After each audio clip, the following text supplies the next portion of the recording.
Hello students, welcome again in Fundamentals of Human Geography, and we are going to start our next chapter, that is Human Settlement, Manav Bastiyan.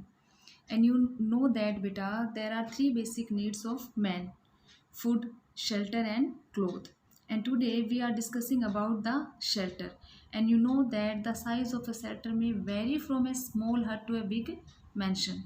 मतलब हम जिन तीन आवश्यकताओं की बात या मूलभूत आवश्यकताओं की बात करें, थ्री बेसिक नीड्स, रोटी, कपड़ा और मकान या फिर आवास जिसे हम कह रहे हैं, तो बेटा वो आवास या जिसे हम घर या जो मकान कह रहे हैं, उसका आकार जो है वो एक छोटी सी झोपड़ी से लेकर और एक बड़ी हवेली तक हो सकता है। ठीक है ना। और आवास के विकास मतलब ये कह सकते हो उसका जो डेवलपमेंट है शेल्टर का leads to the growth of a settlement, कि आवास का जैसे जैसे विकास होता जाता है तो उससे ही बस्ती या बनती चली जाती हैं। इसलिए बस्ती यहाँ पर क्या हुई, क्लस्टर ऑफ ड्वेलिंग्स, ठीक है ना, ऑफ डिफरेंट साइज। किसी भी आकार या प्रकार या फिर घरों के समूह जो है उनको हम बस्ती कहते हैं। Settlement is defined as an organised colony of human beings, मतलब मानव जो है या जो मनुष्य है, ठीक है, वो जहाँ पर रह रहा है उसके रहने अथवा प्रयोग करने वाले भवन या उनके आने जाने के लिए बनाए रास्तों का एक संगठित समूह होता है।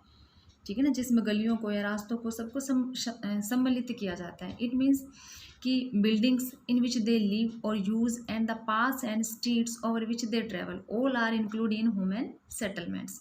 इन सिंपल वर्ड्स बेटा यू कैन से कि human settlement may be defined as a place inhabited more or less permanently, मतलब कि कुछ घरों वाले आप ये कह सकते हो कि स्थायी रूप से बसे हुए स्थान को बस्ती कहते हैं। और इन बस्तियों में बेटा कुछ घर भी हो सकते हैं या बहुत ज़्यादा भी।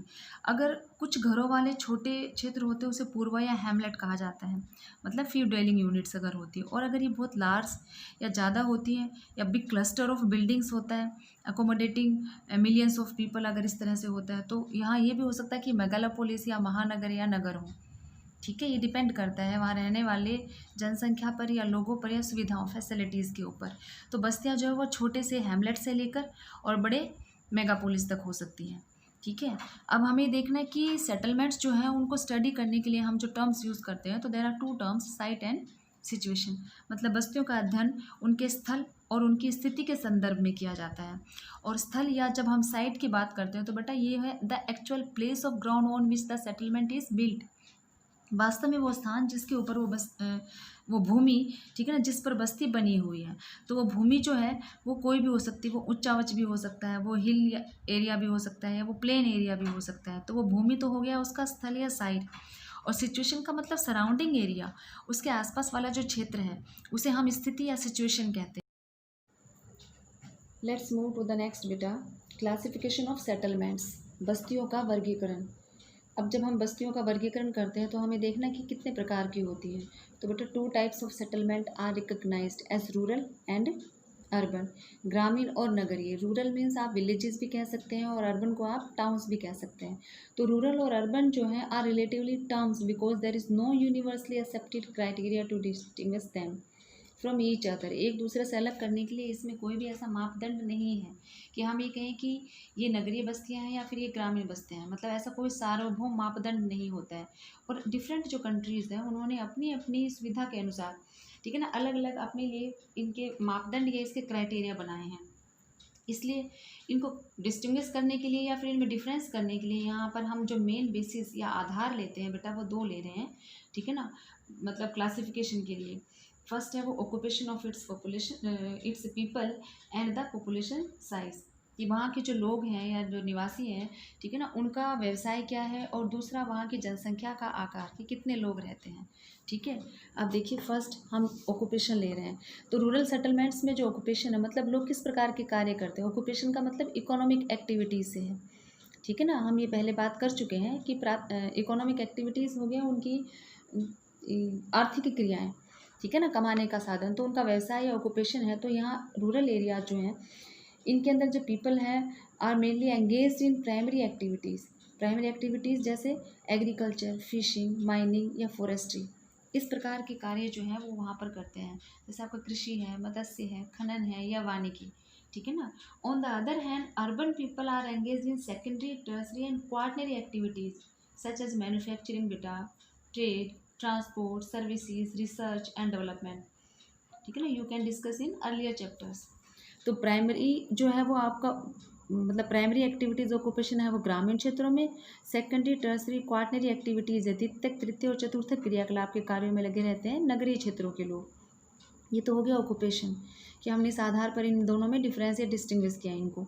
अब जब हम पॉपुलेशन साइज लेते हैं बेटा, तो यहाँ पर कोई भी चीज़ यूँ कह लो कि यहाँ कोई ऐसा मापदंड नहीं है जो फिक्स है, ठीक है ना। डिफरेंट कंट्रीज जो है यहाँ पर वो डिफरेंट क्राइटेरिया लेते हैं, किसके लिए, for differentiating rural from urban.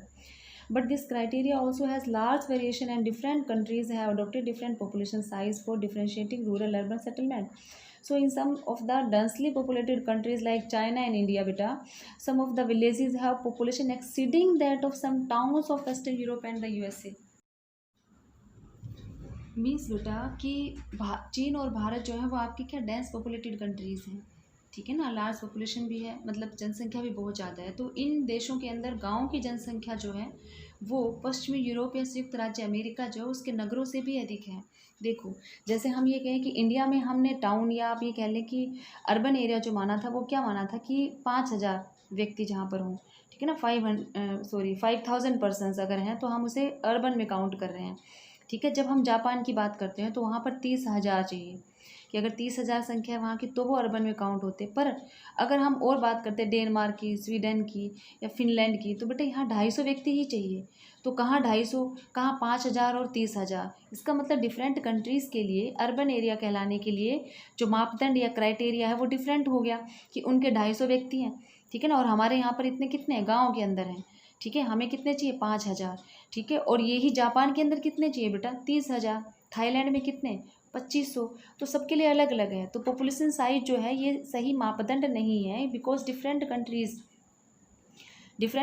Have adopted different different criteria, ठीक है ना। अलग अलग देश अलग अलग मापदंड है वो अपनाते हैं। हम एक ये भी कह सकते हैं कि जो रूरल एरियाज़ हैं उनमें एरिया तो बड़े होते हैं with low concentration of people, और लोग कम रहते हैं, ठीक है। और अर्बन एरियाज़ जो हैं smaller areas with high concentration of people, उनके पास रहने के लिए जगह कम होती है, मतलब बहुत ज़्यादा संकुचित होते हैं, ठीक है। और उसी थोड़ी सी जगह के अंदर ही बहुत सारे लोगों को रखा जाता है, मतलब डेंस एरिया कहलाता है वो।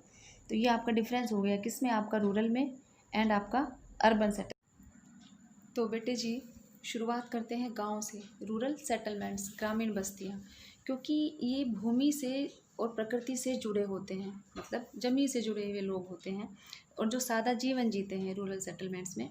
देखिए closely related to land and have direct contact with the natural environment, कि ये बस्तियां जो है भूमि से संबंध होता है और प्राकृतिक पर्यावरण से प्रत्यक्ष रूप से जुड़ी होती हैं, क्योंकि हमने पढ़ा था कि नेचुरल रिसोर्सेज जो है उनको ये यूज़ करती हैं, ठीक है ना। प्राइमरी एक्टिविटीज़ के अंदर एंगेज तो उसमें फॉरेस्ट्री है या आपका लंबरिंग है ये कह लें, या आपका फिशिंग है, ये सारे कार्य करते हैं। इवन जो आपके अर्बन एरियाज़ हैं उन अर्बन एरियाज़ को भी रॉ मटेरियल सप्लाई करने का काम भी ये रूरल सेटलमेंट्स ही मोस्टली करती हैं, मतलब रोज़मर्रा के लिए, या हम हमारे इम्यूनिटी सिस्टम को मजबूत बनाने के लिए भी हमारे यहाँ दूध मछली या जो बेसिक चीज़ें हैं वो आसपास वाले या सब्जी वगैरह वो इन सराउंडिंग एरिया से रूरल एरिया से ही हमें अवेलेबल होती है, ठीक है ना, यही हमें उपलब्ध करवाते हैं।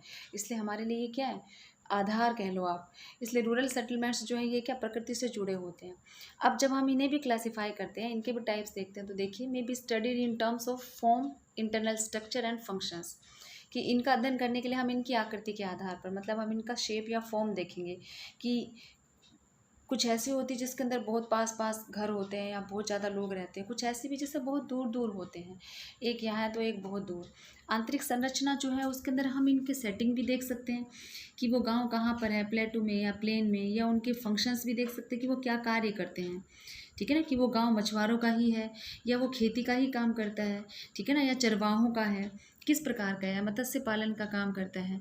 वो इंटरनल स्ट्रक्चर, उसके साथ साथ हम फंक्शंस और इंटरनल स्ट्रक्चर वही, या हम देखते हैं उसकी शेप्स कि उसकी शेप है वो किस प्रकार की, कि वो एक तालाब के अगर चारों तरफ ही बस गया तो वो राउंड गोलाकार शेप के अंदर भी हो सकता है, सड़क या नदी के किनारे है तो वो लीनियर शेप के अंदर भी हो सकता है, ठीक है। तो सर्कुलर है या लीनियर है या फिर क्रॉस शेप है, ये सब क्या है उसकी आकृतियों के आधार पर हैं।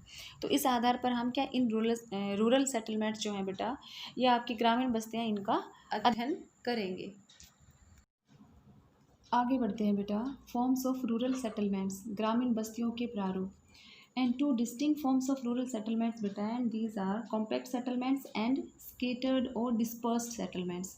कॉम्पैक्ट सेटलमेंट्स संघत बस्तियाँ, मतलब जिसमें कॉम्पैक्ट मतलब बहुत पास पास जिसमें घर होते हैं।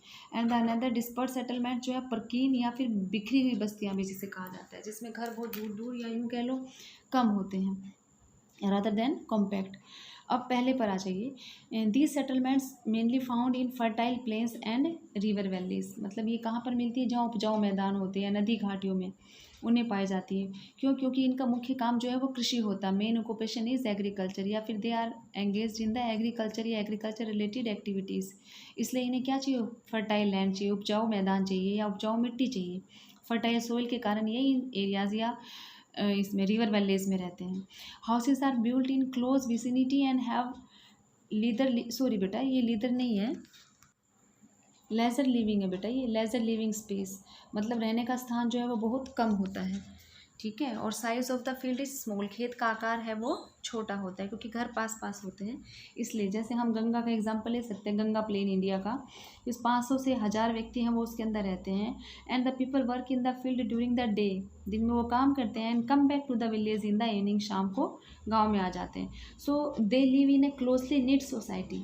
ठीक है ना, वो उनका जो जो गाँव वाले हैं उनका आपस में जो संबंध है वो क्या बहुत प्रगाढ़ है। ठीक है। दूसरा एक ये भी है कि इनके जो रूरल सेटलमेंट्स हैं वो शुरू होती हैं एक छोटे से हैमलेट या पूर्वा से लेकर, और फिर बाद में धीरे धीरे वो साइज जो है वो ग्रो करता रहता है। Grows in size as new houses are built nearby, जब आसपास और नए घर बन जाते हैं। तो the size of compact settlement depends upon the fertility of the soil, ये उसकी उपजाऊ पर, मतलब मिट्टी के उपजाऊपन के ऊपर या मृदा जो है उसकी उस उपजाऊ क्षमता के ऊपर निर्भर करता है। ठीक है। तो it varies from a few huts in arid and semi arid areas to settlement, ये डिपेंड करता है उनके ऊपर। ठीक। अब देखिए हम दूसरी तरफ आते हैं। डिस्पर्स सेटलमेंट जो है, these are mainly found in hills, plateaus, highlands and arid and semi arid lands, की पर्वतीय उच्च भूमियाँ शुष्क तथा अर्धशुष्क मरुस्थलों में पाई जाती हैं।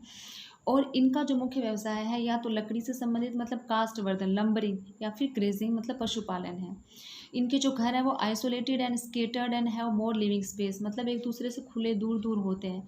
ठीक है ना, और इसलिए स्पेस भी इनके पास काफ़ी होता है, इसीलिए इनके खेतों का आकार भी बड़ा होता है। Such settlements are found in sparsely populated areas, मतलब आपकी जनसंख्या जो विरल जनसंख्या वाले क्षेत्र जो है उनके अंदर ये बस्तियाँ आपकी डिस्पर्स्ड सेटलमेंट्स जो है वो पाई जाती हैं बेटा। We shall continue differentiation between बेटा compact settlements and disperse settlements. ठीक है ना, हम जो अंतर कर रहे थे दोनों में उसे आगे बढ़ाते हैं, उसे क्रम में रखते हैं, आगे चलते रहो। आराम हराम है, अगर आप मंदिर में जाते हो और लाइन में लग रहे हो, लाइन में से अगर आप थोड़ा सा हट जाते हो तो पीछे वाला आपकी जगह ले लेता है, और फिर सभी लेते जाते हैं और आपको साइड में करते जाते हैं और आप सबसे लास्ट में आ जाते हैं। तो हटना नहीं है क्रम में। हम डिफ्रेंशिएशन कर रहे थे और हमने लास्ट वाला जो किया था वो आपका किसका किया था, size of the field is small.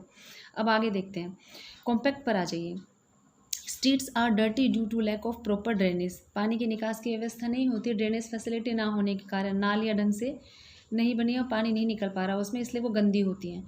ठीक है ना, बदबूदार भी होती हैं। The inhabitants work and defend themselves collectively, मतलब कि गांव वाले जो हैं कॉम्पैक्ट सेटलमेंट्स के अंदर वो एक साथ काम करते हैं और एक दूसरे की सुरक्षा की जिम्मेदारी भी लेते हैं, रक्षा करने का काम भी। ठीक है, मतलब पॉइंट अगर हम सिक्योरिटी पॉइंट ऑफ व्यू देखें तो कॉम्पैक्ट सेटलमेंट जो है वो अच्छी हैं। अब हमें लेना कि ये कहाँ पाई जाती है, जैसे हमने एक छोटा सा एग्जांपल गंगा प्लेन का लिया था।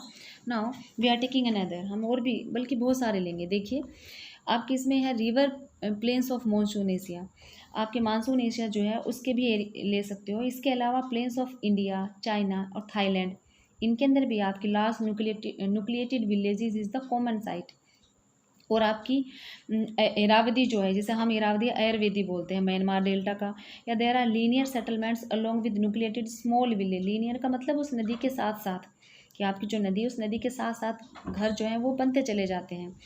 ठीक है, ऐसे ही क्वांटो प्लेन है वो जापान के, has the largest concentration of compact settlements, जहाँ बहुत ज़्यादा मात्रा के अंदर आपकी संगत बस्तियाँ हैं वो पाई जाती हैं।